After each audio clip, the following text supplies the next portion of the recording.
James Hall, editor of Bassmaster Magazine, and I'd like to welcome you guys to the Day 2 press conference from the 2011 Bassmaster Classic.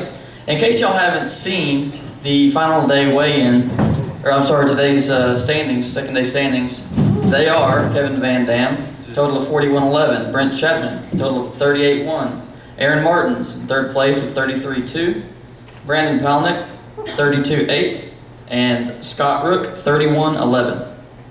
And the only, just to let y'all know, we're going to open up the panel of anglers for questioning, and then after y'all are through with the anglers, we're going to bring Trip Weldon up because I'm sure y'all might have some questions of Trip about what might happen if there's another fog delay, and any other rules questions. He'll be able to take care of those. He said they're just going to cancel.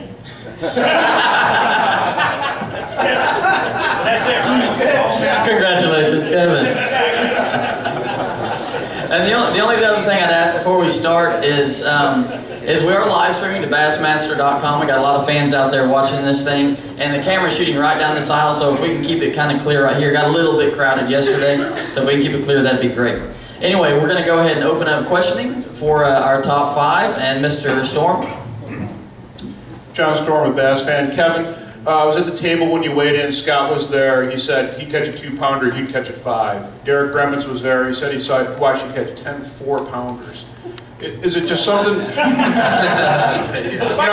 caught 10 4-pounders, I'd add a lot more than 20. I know, but I mean, they're just saying that, like, there's something that you're doing, something different, a different level of fishing going on out there. Is that what's happening? Do you know something different? Is it your new electronics units you're activating? You know, what's happening? Luck counts. I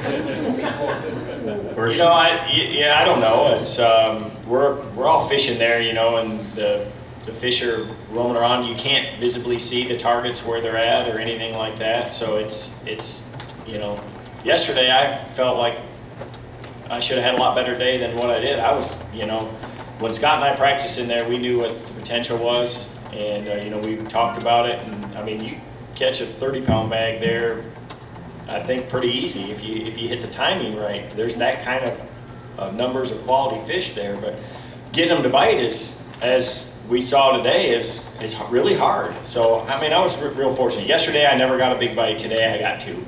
And the key thing is when you get that big bite, you've got to capitalize on it. You can't afford to lose them, and they're thinking about spawning, and they're biting kind of funny right now, so it's easy to do. So I just feel really fortunate to catch what I caught.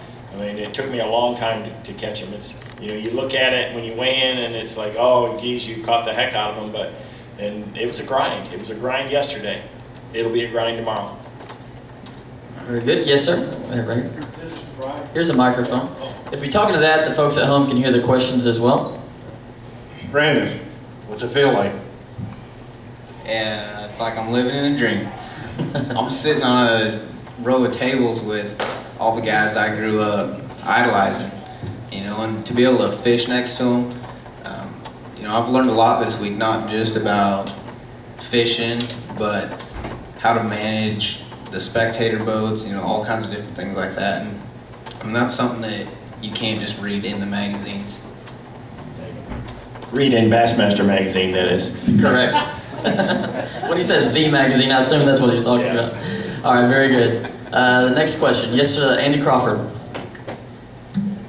Kevin, in talking with some of the other guys in the area, they talked about the spinnerbait bite drying up. Did you stick with that, or did you have to make a change? I caught some of my best fish on a spinnerbait, but I also did change up a little bit. I caught one on a crankbait. I experimented a bunch yesterday, and I'm assuming that I'll have to do the same thing again. I'm gonna throw whatever they're gonna bite. I'm gonna keep trying until they hit something. Very good. Next question. Yes, sir. Dan Bassor with Midwest Outdoors. Kevin, we all know that confidence is one of the most important things in fishing. And Zona mentioned that 2 months ago you were confident. When I saw you at the Chicago Sports Show, you were confident. You didn't come down pre-practice and all that. Last night, I never saw anyone so relaxed. I commented to you. You're having a blast, having fun with people. Where does that confidence come from? I've been doing this a long time, and I don't worry about things I can't control, you know.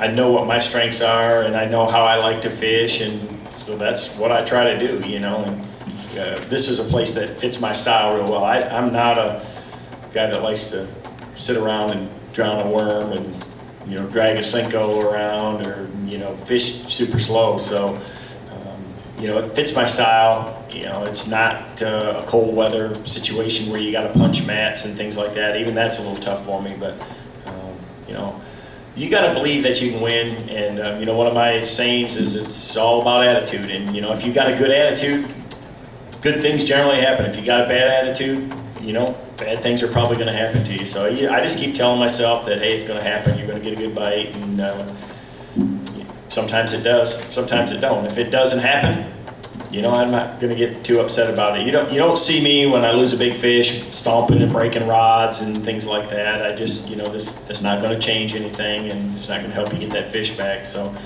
I learned a long time ago just to worry about the things you can control. Very good.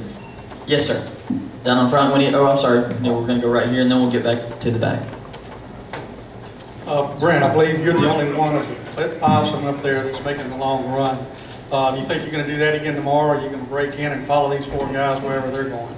No, I hope they all fish right on top of each other tomorrow, and I hope they have a lot of spectators. I hope everybody in the Delta comes down to watch them. But, you know, where I'm at is not very conducive for spectators, so I'm really hoping I don't have many, because it's very tight in there, and, you know, many spectator boats would really mess it up. But you know, that's what makes that area so unique. I've got it to myself, and you know, I hope tomorrow. I've only spent 3 hours total in there. If I could get a full day and have 4 hours of fishing time in there, you know, I think I could catch an even better bag of fish. Very good. And back to Andy. Brandon, I asked you this earlier, but what do you think it says about the quality of fishermen in the Federation that you're sitting at the table on day 2 of the Classic? I've said it before. I think the Federation has the ability to build a good angler, just because of the versatility it takes. You know, it's a 2-year process just to get to here, and you're going from one side of the country to the other, up and down. And I mean, I think that's one thing that plays into a role. You see a lot of different scenarios, and you know, you get the ability to change and adapt on the fly. Okay, this is a question for any of the other competitors up there. What does it say in y'all's mind that there's a Federation angler sitting with y'all who have put so much time into making the Classic and getting to where y'all are? Why don't we start that with Scott?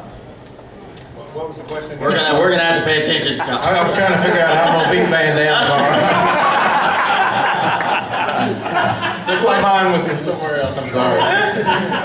The question from Andy is, what in your mind, what does it mean to have for the Federation to have one of their anglers sitting here on day 2 of the Classic as one of the leaders? You always see real strong fishermen coming from the Federation. I think every year we've had somebody that's been up there in the top 10 from the Federation. Usually every day there's one guy in the top 10. So yeah, I mean, it's like you said, it's a learning process to get here. You're going to learn. It's really prepping a guy to have a fishing career coming up to the Federation. It lets him know what he's in for. I can tell you, I started in the Federation. I tried that route a few times, and it was way too hard to get to the Classic that way, so I joined the Pro Tour. That's perfect. Another question. True. Yes, sir, right over here. Hi, Pete Robbins, Bassmaster.com. Kevin, you've always said that your strengths are fishing patterns in expansive areas where you had room to move around. Yet the last 2 years, Beeswax Creek, and here you've effectively fished a spot. Is it just fishing a spot, or are you fishing a pattern within that spot? It's a big area, you know. I mean, there's a lot of room there within that area. There's obviously certain parts of it that are better than others, but you know, there's always patterns within patterns. There's always things that, you know, happen in a day that might tip you off to, you know, clues to duplicate bites and things like that. And you just have to, you know, you got to pay real close attention. And you know, I don't think that I'm doing anything any different than anybody else there. But you know, I got lucky and made a couple of the right cast and, you know, had my bait go by the bass that was in the right mood today. So there's a lot of good fish in that area, and you know, I think the pressure has hurt it some, without a doubt. But you know, the fans were really good today. I mean, it's incredible. I Yeah, mean, they were about the best I've seen. yeah, I've never seen it better in a classic, ever. You know, I mean, the first thing in the morning in the fog, it was a little hectic for a little bit there because nobody could see anybody, didn't know where anybody was at. But once the fog lifted, you know, they all kind of stayed back, anchored up. I seen guys with binoculars, swapping binoculars from boat to boat. They were talking, you know, they know what we've got on the line. These guys are here to, you know, to watch us. It's you know, it's unbelievable to have the Super Bowl of bass fishing in your backyard. And I mean, it's no different. You know, a couple of weeks ago I went to the Super Bowl. I'm a huge fan of the NFL. I mean, to get to go is an honor, and you sure don't want to do anything to affect any of the players on the field. And that's the way these fans have treated us, you know, both days. I mean, they know what we got on the line. There was nobody out there fishing with us today. Your ability to hunker down and stay in a particular area, is that a sign of your maturation as a fisherman? Would you have been able to do that 15 years ago? I couldn't have done that a while ago. I've learned, you know, when you watch, or I should say when you get beat by somebody that's, you know, the ultimate hole sitter, you know. I mean, I think early in my career, a guy that was incredible at that was Guido Hibden. You know, Guido, if you put him in a little creek with 10 bass in it and gave him a little bit of time, he's going to catch all 10 of them. You know, he's going to find a way to do it. I could never do that. But I've learned that when you find a special spot, that it's, you know, it's worth hanging around and grinding it out. Very good. Yes, sir. In the back. Did you guys find that the fog hampered your bite at all? Did it get better as the day went on with the sun? Why don't we start with Aaron on that one? It seems like they bite pretty good first thing. The fog doesn't seem to hurt it. I mean, it seems like that shit's a little better. But yeah, I lifted pretty quick today, maybe an hour or so. But you know, for me, I had a tough one today. Had the bites, but didn't connect with them. But it didn't seem to hurt. Yesterday was good. I mean, me and VanDam started right together, and I think we put 2 or 3 fish together, you know, in the boat before the fog lifted. That's a lot for that spot. I mean, it's a grind. Very good. Next question. Yes, sir. Right here in front. Pass the microphone. Very good. Thank you. Brent, Faircloth said that even if he was in the top 5, he might not make that run tomorrow. He said it's just too stressful, and he would think it might not be worth it. Is there any trepidation at all about going down there again? Oh, absolutely not. I'm going to go down there. Like I said, I'm just really looking forward to, you know, having a full 4 hours to fish down there. Now, unless they all want to just give me this spot and you let me go fishing tomorrow, man, I'd gladly stay here. But no, it's an awesome area down there, and I haven't even got to fish at all. I mean, I've literally spent 3 hours in there, and I've just made quick passes down my key spots and got out of there. I mean, if I could really get in there and, you know, just take my time and fish everything, I really expect, you know, even better things to happen. Very good. Next question. Yes, sir, John. Kevin, what was your biggest fish today, and did you catch fish sort of all day long, and when did your big fish come? 6'3". And you know, it was a grind, but I just, you know, worked at it and one here, one there. There's not like you catch them on, you know, 3 in a row or anything like that. You know, it's not that type of deal. Very good. Next question. Yes, right over here. All of you, how many fish did you catch today? All right, well, let's start over here with Scott. I caught more fish today than I did yesterday. I probably caught 15 or 18 today. I caught more today too. That was not an exact number. I would like to go on the record and say Matt. Well, yesterday I caught maybe 8 or 10 or 12, and today I caught more. Still incredibly vague. Let's go to Aaron. I landed 5. I probably landed about 12. I think I caught about 12 today as well. All right. And Brent's fishing a tenth of the amount of time we are and catching as many fish. Getting a lot of bites. I mean, it just really, in the amount of time I'm there, I mean, you get a lot of bites. So it's, like I said, can't only imagine if I could have more time. Another question? Brent, what water temperature down there?